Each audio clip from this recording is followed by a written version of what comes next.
Hi viewers, வணக்கம். நீங்கள் பார்த்து கொண்டிருப்பது சமையல் குறிப்பு .com-இன் சுவையோ சுவை. இன்றைக்கி நம்ம பார்க்க போகிற ரெசிபி தக்காளி தேங்காய் பால் குழம்பு.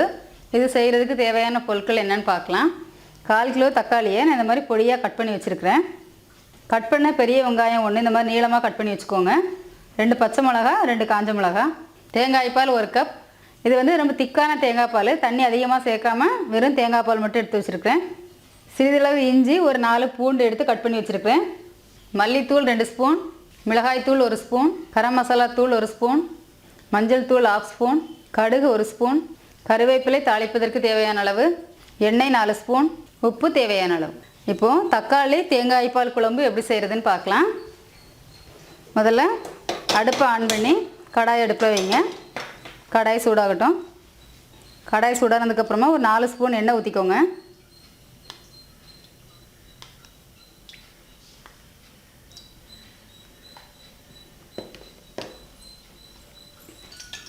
எண்ணெய் சூடாயிடுச்சு. இப்போ கடுகு போட்டு தாளிக்கலாம்.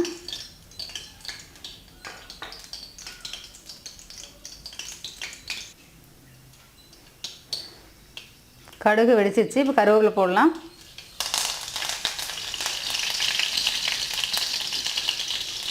இப்போ நம்ம எடுத்து வச்சுக்கக்கூடிய இஞ்சி பூண்டு ரெண்டுமே போட்டு லைட்டாக வதக்குங்க.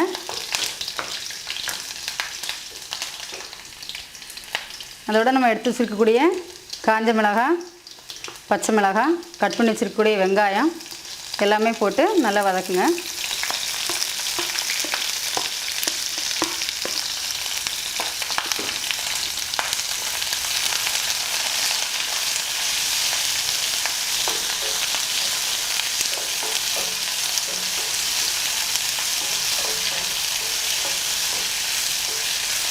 இந்த குழம்பு ரொம்ப ஈஸியான ரெசிபி தான். சீக்கிரமாக செஞ்சிடலாம். செய்கிறதுக்கு ரொம்பலாம் லேட் ஆகாது. சாப்பிட்றதுக்கும் ரொம்ப டேஸ்டியாக இருக்கும்.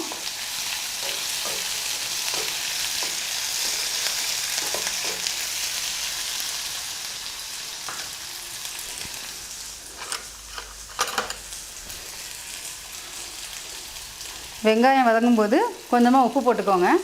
வெங்காயம் சீக்கிரமாக வதங்கிடும்.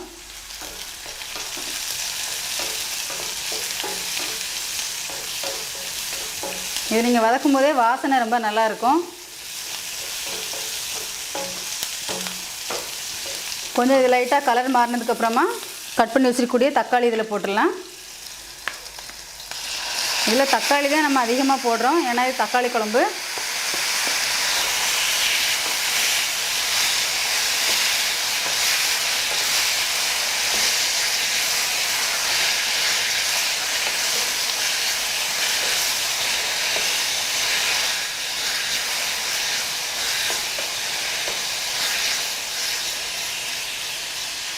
தக்காளி கொஞ்சம் வதங்கட்டும். தக்காளி கொஞ்சமாக இந்த மாதிரி வதங்கினதுக்கப்புறமா நம்ம மசாலா தூள் எல்லாமே போட்டுடலாம்.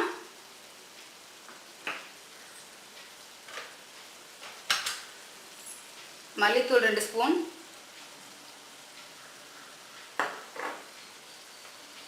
மிளகாய்த்தூள் 1 ஸ்பூன், கரம் மசாலா தூள் 1 ஸ்பூன், மஞ்சள் தூள் 1/2 ஸ்பூன். இதுக்கு தேவையான அளவு உப்பு போட்டுக்கோங்க. போட்டுட்டு இது எல்லாமே நல்லா வதக்குங்க.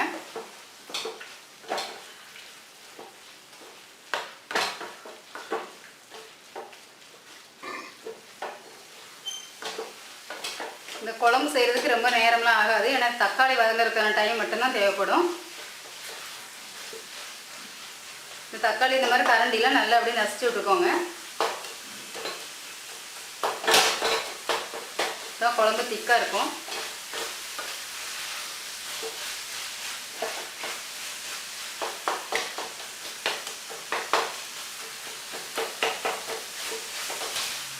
தக்காளியை மேக்ஸிமம் பீஸ் இல்லாத அளவுக்கு நல்லா மசிச்சு விட்டுருங்க.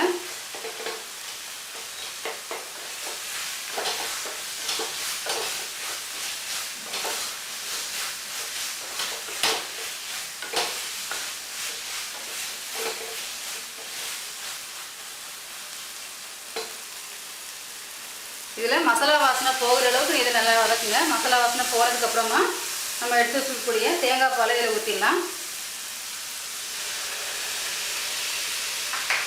ஊற்றி ஒரு கலர் நல்லா கொதிக்க விட்டுருங்க.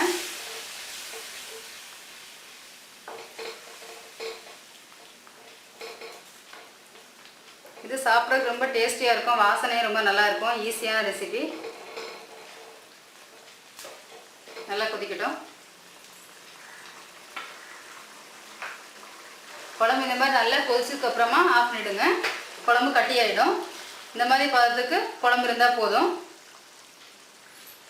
இப்போது தக்காளி தேங்காய் பால் குழம்பு ரெடி ஆயிடுச்சு.